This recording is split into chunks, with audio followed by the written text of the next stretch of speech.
Hello and welcome to the Devji classes. आप सभी का आपका अपना यूट्यूब चैनल पे स्वागत है। जैक बोर्ड के द्वारा कक्षा 9 और 11वीं की परीक्षा की तिथि घोषित कर दी गई है।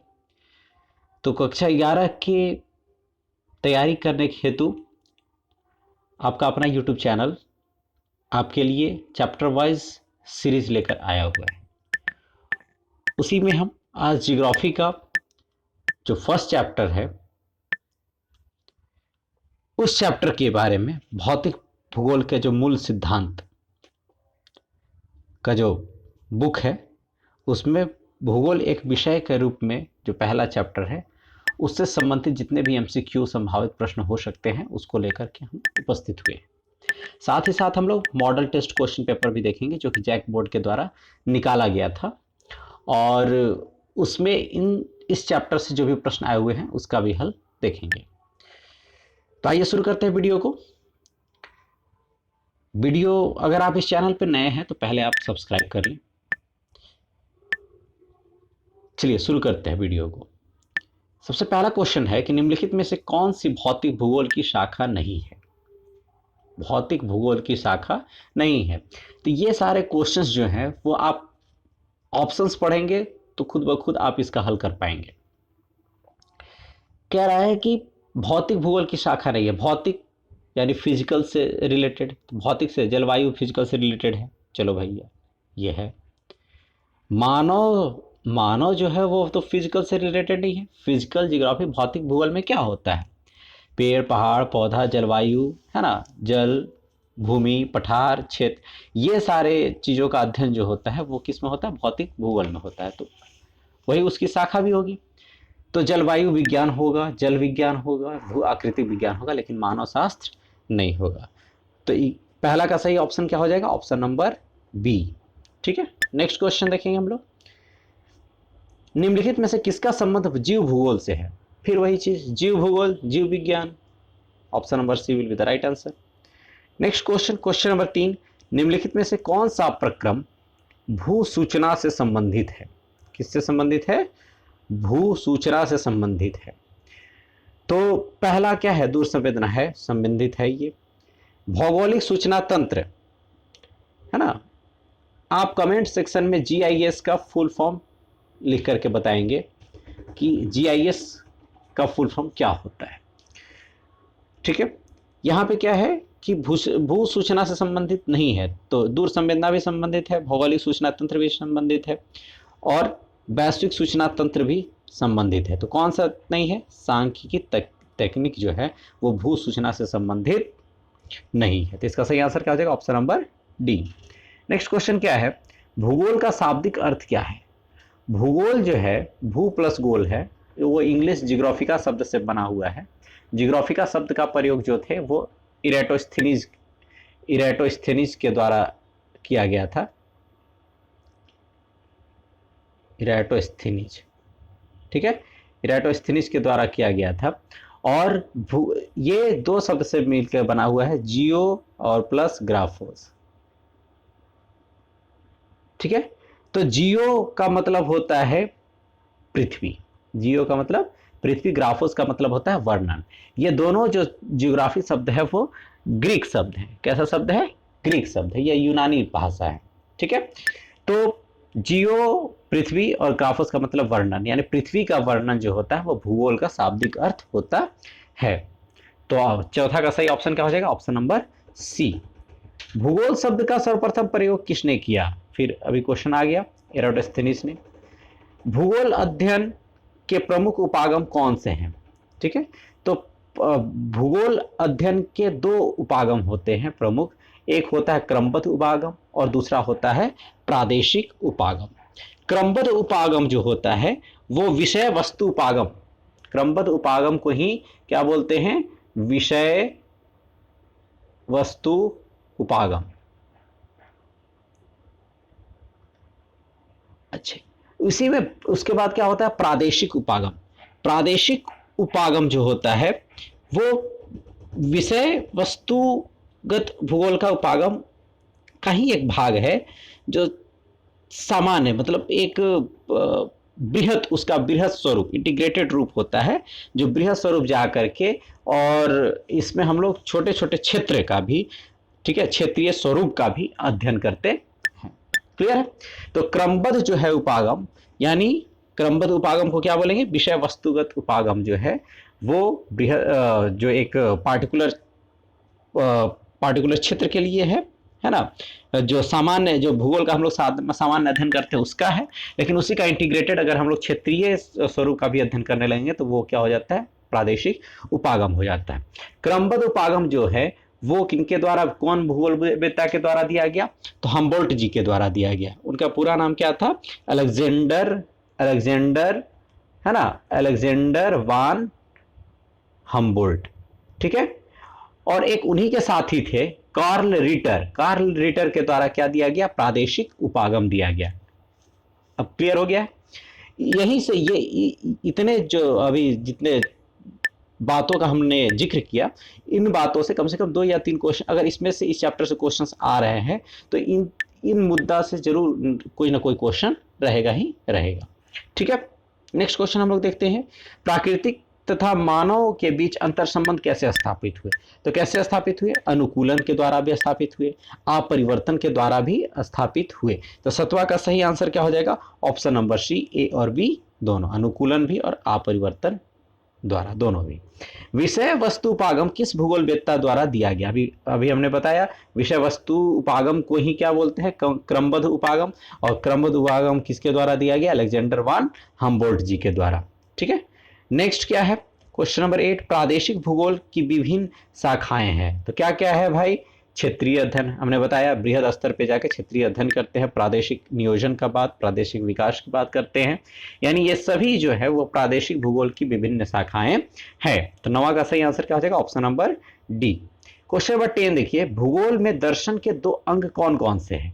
तो दर्शन के कौन से अंग हैं? भौगोलिक चिंतन और मानव परिस्थितिक, ये दोनों जो है वो भूगोल के दर्शन के दोनों अंग है। ठीक है, आप लोग देखे भी होंगे कि आपका जो क्लास 11th का जो बुक है वो भी 2 भाग में है, मानव परिस्थिति वाला भाग है और दूसरा भौगोलिक चिंतन वाला, मतलब भौगोलिक जियोग्राफिकल भाग है, तो फिजिकल भाग है, सॉरी। तो ये दोनों दर्शन, ये भूगोल के दर्शन के ही 2 अंग हैं। ठीक है, तो 10वां का सही आंसर क्या हो जाएगा? ऑप्शन नंबर सी।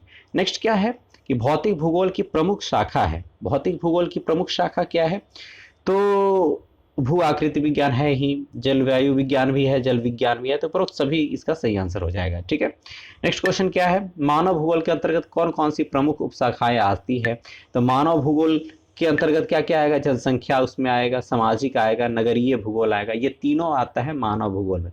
यानी आपका जनसंख्या, जनसांख्यिकी अगर आपको पढ़ना है तो वो किस भाग का अंश है? मानव भूगोल का ही अंश है। सामाजिक संरचना पढ़ना है तो किस भूगोल भाग के अंतर्गत आएगा? तो मानव भूगोल भाग के अंतर्गत आएगा। आई बात समझ में? नेक्स्ट क्या है? क्वेश्चन नंबर 13, भूगोल विषय के संदर्भ में कौन सा कथन सत्य है? तो इसके अध्ययन से हमें मानव समाज में पाए जाने वाली विभिन्नता को समझने में मदद मिलती है। ठीक है, पृथ्वी को जानने का ज्ञान विकसित होता है, ये भी ठीक है, और राष्ट्रीय विकास हेतु भी इसका उपयोग होता है। तो इसका सही आंसर क्या हो जाएगा? ऑप्शन नंबर डी, उपरोक्त सभी। नेक्स्ट क्या है? भूगोल का जनक किसे कहा जाता है? भूगोल का जनक जो होते हैं उनको हिकैटियस कहा जाता है। हिकैटियस ने 2 लैंड के बारे में बताया है ना, समुद्र से घिरा हुआ पृथ्वी को के बारे में भी बताया, बोला कि कुछ 2 पार्ट लैंड है और बाकी, मतलब 2 भाग पृथ्वी का भी है, मतलब लैंड भूमि का भी है, और बाकी भाग जो है वो पानी का है। तो ये किनके द्वारा है? हिकैटियस जी के द्वारा बताया गया है। नेक्स्ट, भूगोल, इसलिए उनको क्या कहा गया है? भूगोल का जनक किसे कहा गया है? तो भूगोल का जनक हिकैटियस जी को कहा गया है। ठीक है, कंफ्यूजन में आप नहीं होंगे। भूगोल शब्द किस 2 भाषा, देखिए किस भाषा के 2 शब्दों जियो और ग्राफोस से मिलकर के बना है? तो ये अभी हमने बताया था, ग्रीक का बना है। जियो का मतलब होता है पृथ्वी और ग्राफोस का मतलब होता है वर्णन। पृथ्वी और ग्राफोस का मतलब होता है वर्णन। ठीक है, नेक्स्ट क्या है? कृषि, उद्योग, पर्यटन, व्यापार एवं परिवहन, अवस्थापना तत्व एवं सेवाओं का अध्ययन भूगोल की किस शाखा के अंतर्गत आता है? कृषि, उद्योग, पर्यटन, ये क्या है? आर्थिक भूगोल के भाग है ना, आर्थिक तंत्र के बारे में बात की जा रही है। तो 16 का सही आंसर क्या हो जाएगा? Option number B. क्रमबद्ध भूगोल के संदर्भ में कौन सा कथन सत्य है? ये भी देखिए इंपॉर्टेंट पार्ट है क्वेश्चन का कि क्रमबद्ध किसको बोलते हैं। तो भाई एक विशिष्ट भौगोलिक तत्व का अध्ययन, विशिष्ट भौगोलिक तत्व का अध्ययन करना है, राजनीतिक इकाइयों का पर आधारित, और यह अध्ययन खोज तथा तथ्यों को प्रस्तुत करती है। किसको प्रस्तुत कर रही है? खोज और तथ्यों को। तो यह उपरोक्त सभी जो होगा वो क्रमबद्ध भूगोल के संदर्भ में सही है। ठीक है। प्रादेशिक भूगोल के संदर्भ में क्या संबंध है? यह विधि भौगोलिक इकाई पर आधारित होती है या किसी प्रदेश के सभी भौगोलिक तथ्यों का अध्ययन होता है। यह विधि एकाकी रूप में प्रस्तुत करती है। यह विधि राजनीतिक इकाइयों पर आधारित होती है। तो अभी हम लोगों ने क्या देखा? अभी हमने देखा कि जो ऑप्शन नंबर, ये क्वेश्चन नंबर 17 में देखें कि एक राजनीतिक इकाइयों पर आधारित होती है। कौन? क्रमबद्ध। ये उपरोक्त सभी था, तो ये तो इसमें होगा। तो यहाँ पे जो राजनीति होगा वो भाग कहाँ चला जाएगा? नहीं होगा, वो कहाँ चला जाएगा? क्रमबद्ध में। तो ये होगा, ये होगा, ये होगा। विधि एकाकी के रूप में, भौगोलिक तत्वों के प्रदेश के रूप में, ठीक है, एक भाग, भूभाग के रूप में इसको हम लोग पढ़ते हैं। क्रमबद्ध भूगोल के संदर्भ में कौन सा कथन असत्य है? अब चलिए क्वेश्चन नंबर 18 से ही क्वेश्चन नंबर 19 बनेगा। 18 अगर आप समझ गए होंगे तो ये भी बना लेंगे। तो असत्य पूछ रहा है, तो भौगोलिक तत्वों का अध्ययन जो होगा वो क्या होगा? किस में होगा? 18 में होगा, है ना। क्वेश्चन नंबर 18 का जो पार्ट था उसमें होगा, यानी वो किस में होगा? प्रादेशिक में होगा। तो भौगोलिक तत्वों का अध्ययन, विशिष्ट भौगोलिक तत्व अगर आ जाता तब तो ठीक हो जाता, लेकिन अगर केवल भौगोलिक तत्व आएगा तो ये आ जाएगा आपका प्रादेशिक में। क्लियर है? विशिष्ट भौगोलिक तत्व को ही प्रकरण बोलते हैं, है ना, एक भूभाग का भाग को। तो इसलिए प्रकरण विधि भी हम लोग बोल सकते हैं क्रमबद्ध भूगोल को। क्यों? ये एक विशिष्ट भौगोलिक तत्व का अध्ययन कराता है। प्रादेशिक भूगोल के संदर्भ में कौन सा कथन सत्य है? तो कौन सा कथन सत्य है भाई? तो इसमें क्या हो गया? खोज तथ्यों को प्रस्तुत करती है। कौन? ये क्रमबद्ध। राजनीतिक क्रमबद्ध, विशिष्ट क्रमबद्ध। तो विधि एकाकी के रूप में जो प्रयोग होता है ये किसका होता है? प्रादेशिक भूगोल के संदर्भ में। ठीक है। तो हमने देखा विशिष्ट भौगोलिक तत्व, राजनीतिक इकाई और खोज और तथ्य, ये कौन है? क्रमबद्ध में होगा, है ना, विषय उपागम में होगा। और नेक्स्ट ये हो गया आपका टोटल क्वेश्चन, ये इंपॉर्टेंट क्वेश्चंस हो गए। अब मॉडल सेट से भी हम लोग क्वेश्चन देख लेते हैं कि कौन कौन से प्रश्न मॉडल सेट में दिए गए हैं। तो ये है आपका सेट 2। सेट 2 में आपका देखिए पहला क्वेश्चन इस चैप्टर से नहीं है। हाँ, इसमें जो पहला क्वेश्चन है जो इस चैप्टर से दिया हुआ है वो आपका सेट 2 में क्वेश्चन नंबर देखिए यहाँ भी नहीं है, 14। देखिए क्वेश्चन नंबर 14 देखिए कि भूगोल धरातल के विभिन्न भागों में कारणात्मक रूप से संबंधित तथ्यों में भिन्नता का अध्ययन करता है। यह किसका कथन है? तो ये किसका कथन है? भूगोल धरातल, याद रखिएगा ये कथन किसका है। तो 14 का सही आंसर क्या है? अल्फ्रेड हेटनर। हेटनर जी का कथन है कि भूगोल धरातल के विभिन्न भागों में कारणात्मक रूप से संबंधित तथ्यों के भिन्नता का अध्ययन कराता है ना, भिन्नता का अध्ययन करता है। तो इसका सही आंसर क्या हो जाएगा? ऑप्शन नंबर ख। नेक्स्ट क्या है? क्वेश्चन नंबर 15, निम्नलिखित में से किसे भौतिक लक्षण कहा जाता है? बंदरगाह भौतिक नहीं है, सड़क भी भौतिक नहीं है, बनाते हैं ना हम लोग। जल उद्यान भी भौतिक नहीं है, जल रहता तो भाई, नदी रहता तो वो भौतिक हो जाता। मैदान तो भौतिक है, हम लोग इसको बनाते नहीं है, ठीक है। तो मैदान इसका सही आंसर होगा। फिर क्वेश्चन नंबर हम लोग देखेंगे, फिर इससे संबंधित क्वेश्चन देखते हैं, यहाँ पे भी नहीं है ना। उसके बाद क्वेश्चन नंबर देखिए, प्रादेशिक उपागम का प्रवर्तन किस भूगोलवेत्ता द्वारा किया गया है? प्रादेशिक उपागम, कार्ल रिटर, अभी आप सब कोई कर लेगा इसका हल, अभी हम लोगों ने पढ़ा इसको। क्रमबद्ध भूगोल किसके द्वारा प्रवर्तित किया गया था? ये भी हम्बोल्ट के द्वारा, अलेक्जेंडर वान हम्बोल्ट इनका पूरा नाम था। भूगोल के किस उपागम विधि को प्रकरण विधि कहते हैं? तो प्रकरण विधि यानी एक विशिष्ट भूगोलिक भाग। तो ये विशिष्ट भौगोलिक भाग क्रमबद्ध उपागम में ही कहलाता है, ठीक है, उसी का एक पार्ट है। क्रमबद्ध उपागम की ही विधि को इसलिए प्रकरण विधि भी कह सकते हैं। तो 31 का सही आंसर क्या हो जाएगा? ऑप्शन नंबर क। समुद्री मार्ग से पृथ्वी की परिक्रमा करने वाला प्रथम नाविक कौन था? तो ये हम लोग पढ़ेंगे आगे, मैगलन, ठीक है, मैगलन इनका सही आंसर है।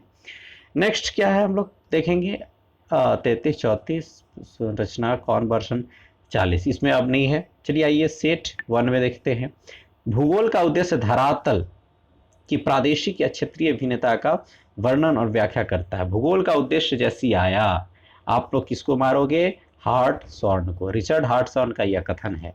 तो दूसरा का सही आंसर क्या हो जाएगा, ऑप्शन नंबर 2। ठीक है, रिचर्ड हार्टशॉर्न। निम्नलिखित में से किस विद्वान ने भूगोल जियोग्राफिक शब्द का प्रयोग पहली बार किया, तो कौन किया था, इरेटोस्थनीज, है ना, कौन किया था, इरेटोस्थनीज। ठीक है,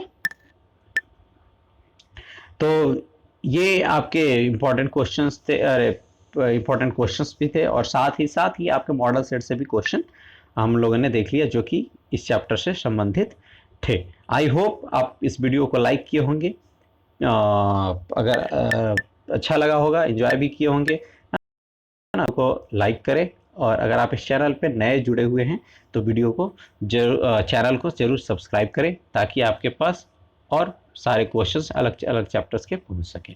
ठीक है, थैंक यू फॉर द